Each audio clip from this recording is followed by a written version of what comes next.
1 menit untuk cerita. Vote lo kan cuma 1. Kenapa sih? Apa pentingnya kalau gitu? 1 minute. Boleh berdiri, boleh main piano, mangga. Gua beberapa waktu yang lalu sampai pada satu titik di mana gue percaya bahwa Indonesia sedang mengalami krisis.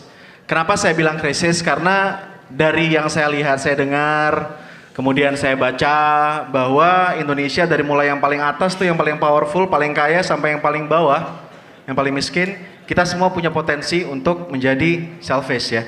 Semua cuma mikirin diri sendiri. Yang paling berkuasa, paling kaya, mereka break the law, melanggar hukum karena mereka merasa mereka bakal lepas dari hukum bisa bayar. Yang di bawah mereka melanggar hukum karena mereka merasa mereka cari makan. Jadi kita semua cuma mikirin diri sendiri.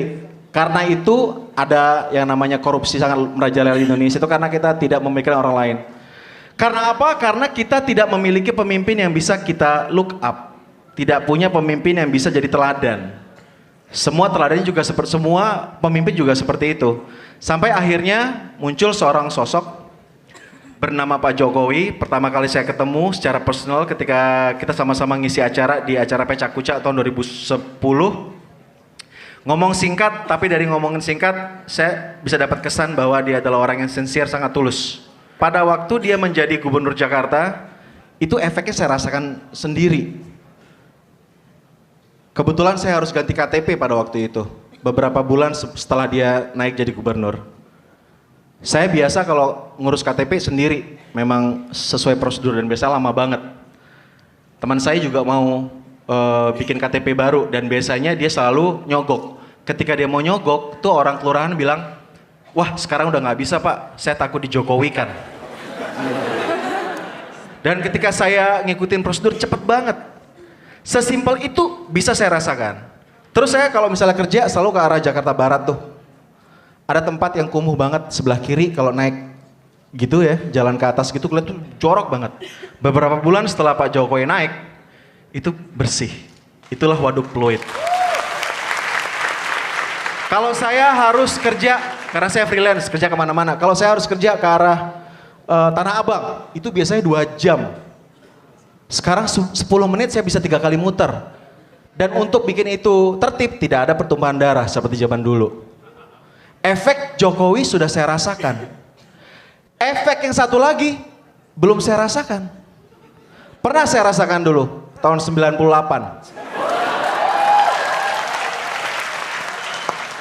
Saya masih kuliah pada waktu itu, ikut-ikutan demo-demo juga.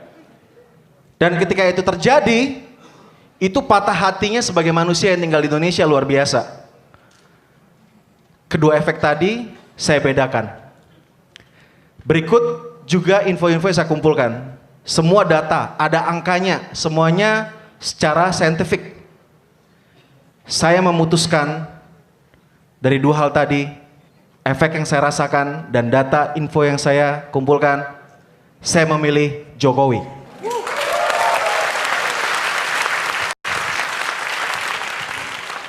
Kenapa vote saya berarti? Karena yang namanya vote semakin banyak semakin berarti. Cuman tadinya saya adalah orang yang tidak peduli, tidak mau vote.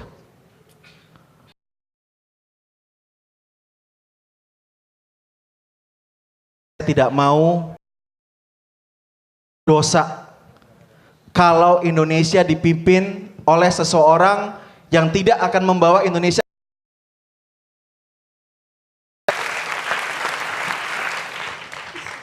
Saya tahu rasa dosa itu tidak akan saya bawa hanya dalam sehari, 2 hari, seminggu, sebulan.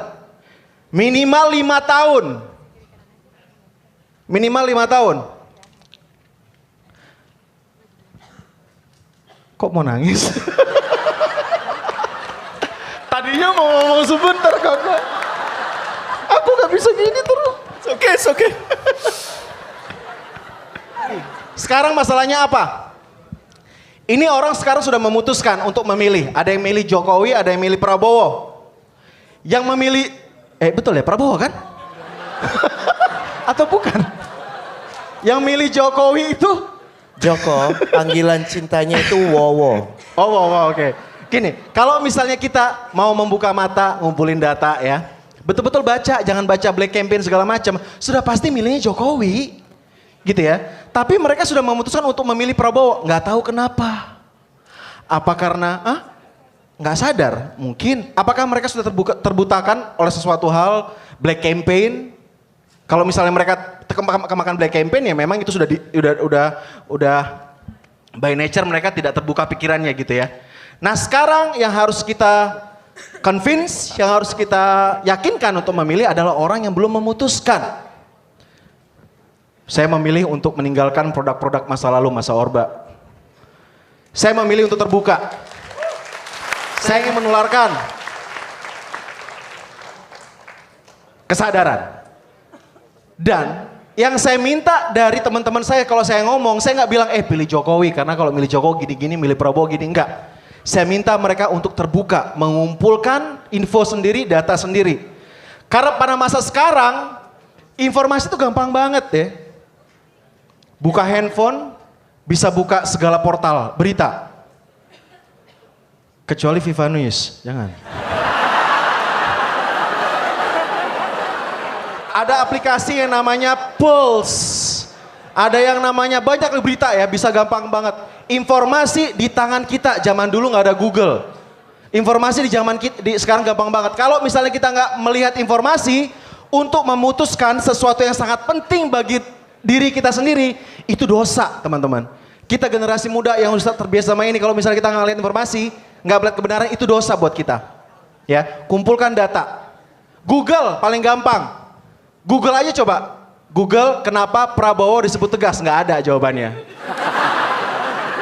Mungkin Google harus kita protes sekarang. Kenapa jawabannya nggak ada? Katanya dia tahu semua. Jok, gue lagi minta pengamanan buat kita pulang nanti.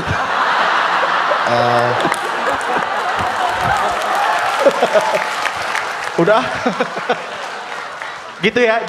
Jadi jangan pilih Jokowi karena teman Anda pilih Jokowi atau bla bla bla.